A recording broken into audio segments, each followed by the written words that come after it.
Selamat pagi teman-teman, nama saya Rangga Ditya Warman. Hari ini saya akan membawakan presentasi yang berjudul Hukum Acara Perdata dan Pidana pada masa COVID-19.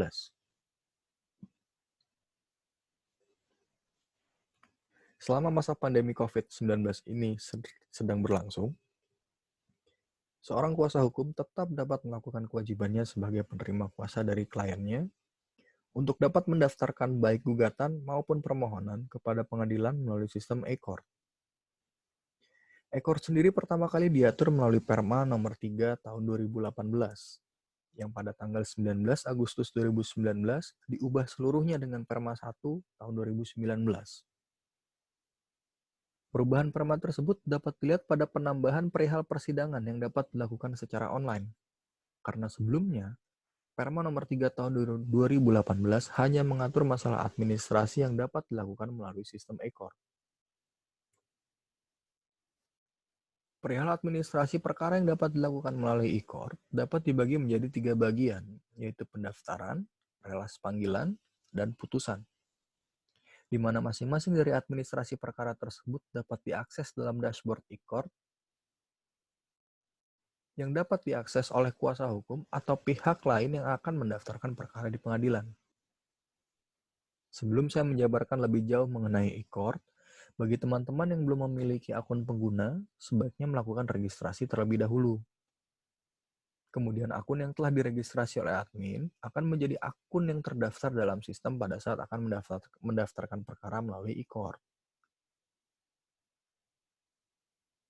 Dalam pendaftaran perkara melalui e-court, ada persyaratan administratif yang harus dilalui oleh teman-teman sebelum mendapatkan nomor perkara, seperti pendaftaran surat kuasa, mengisi kolom nama para pihak, serta mengupload seluruh berkas yang diperlukan seperti surat kuasa, gugatan atau permohonan, KTA, dan berita acara sumpah bagi para penerima kuasa yang terdaftar.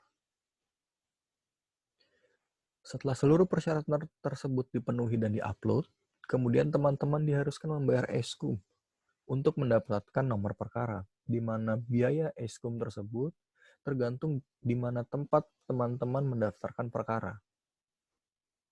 Pada praktiknya, walaupun kita telah mendaftarkan surat kuasa secara online, akan tetapi majelis hakim masih meminta surat kuasa yang terdaftar secara manual di PTSP. Sehingga dapat dikatakan bahwa sistem pendaftaran melalui e-court belum dapat berfungsi secara penuh, karena sampai hari ini majelis hakim masih meminta pendaftaran secara manual. Setelah teman-teman mendapatkan nomor perkara, kemudian admin akan mengirimkan relas panggilan kepada para pihak yang terkait, baik kepada penggugat ataupun pemohon, dan tergugat maupun termohon. Pada dasarnya, persidangan yang diawali dengan pendaftaran melalui e-court itu tunduk kepada Kitab Undang-Undang Hukum Acara Perdata ataupun Kitab Undang-Undang Hukum Acara Pidana, di mana sidang pertama wajib dihadiri oleh para pihak secara langsung di muka persidangan. Akan tetapi, perbedaannya adalah pada saat sidang pertama tersebut, majelis hakim akan meminta persetujuan dari para pihak untuk melanjutkan persidangan menggunakan sistem e-court. Jika disetujui oleh para pihak, pada agenda berikutnya yaitu jawaban tergugat, replik, duplik, kesimpulan, dan pembacaan putusan, seluruhnya akan dilakukan melalui tahapan e-court. Akan tetapi, pada saat agenda penyerahan alat atau barang bukti, itu wajib dihadiri oleh para pihak secara langsung di muka persidangan. Berbeda halnya pada saat pengajuan saksi fakta atau ahli, di mana agenda ini membutuhkan persetujuan dari para pihak untuk menggunakan komunikasi audio-visual yang memungkinkan seluruh pihak berpartisipasi. Dalam hal ini, jika para pihak menyetujui, maka tanpa perlu dihadirkan di dalam ruang persidangan, maka seorang saksi fakta maupun saksi ahli dapat memberikan kesaksian secara langsung melalui komunikasi audiovisual. Pada praktiknya, pada saat sidang pertama dengan agenda pembacaan gugatan, majelis hakim masih meminta syarat administratif kepada para pihak, seperti surat kuasa yang telah terdaftar, KTA, dan BAS yang sebelumnya juga telah diupload melalui sistem e-court. Dalam agenda pembacaan putusan, para pihak tidak diwajibkan untuk hadir di ruang persidangan, karena nantinya putusan akan diupload dan para pihak dianggap hadir. Sehingga jika ada pihak yang akan mengajukan upaya hukum lanjutan, maka jangka waktunya akan dimulai sejak putusan diupload oleh sistem administrasi e-court. Lalu bagaimanakah pelaksanaan proses pengadilan selama masa pandemi COVID-19 ini berlangsung? Mahkamah Agung RI melalui Sema nomor 1 tahun 2020 telah mengatur bahwa seluruh aparatur pengadilan dihimbau untuk melakukan pekerjaan dari rumah atau work from home sampai dengan tanggal 5 April 2020. Akan tetapi, dengan melihat perkembangan dari kasus COVID-19 yang semakin memburuk dengan bertambahnya kasus positif corona, Mahkamah Agung kemudian mengeluarkan Sema nomor 2 tahun 2020 untuk memperpanjang himbauan bekerja dari rumah. Yang sebelumnya itu adalah di tanggal 5 April berubah menjadi tanggal 16 April.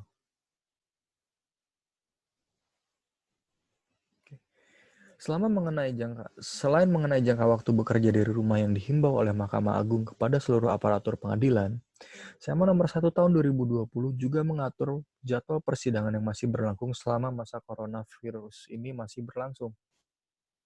Khususnya untuk perkara-perkara yang tidak bisa diperpanjang selama masa pandemi COVID ini, seperti perkara pidana, pidana militer, dan jinayat.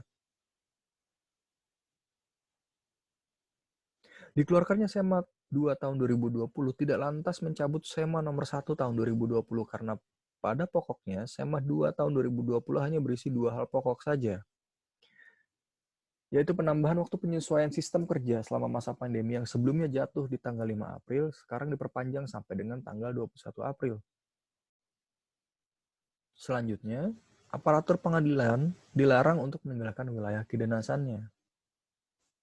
Selama masa pandemi ini, seluruh aparatur pengadilan tidak boleh meninggalkan wilayah kedinasannya, baik menuju luar kota maupun kampung asalnya.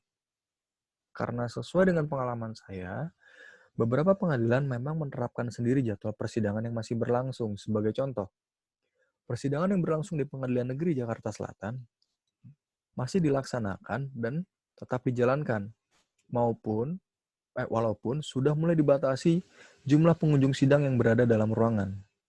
Akan tetapi, Pengadilan Agama Jakarta Selatan telah menetapkan bahwa seluruh persidangan akan diundur sampai dengan akhir April 2020. Demikian presentasi ini saya sampaikan.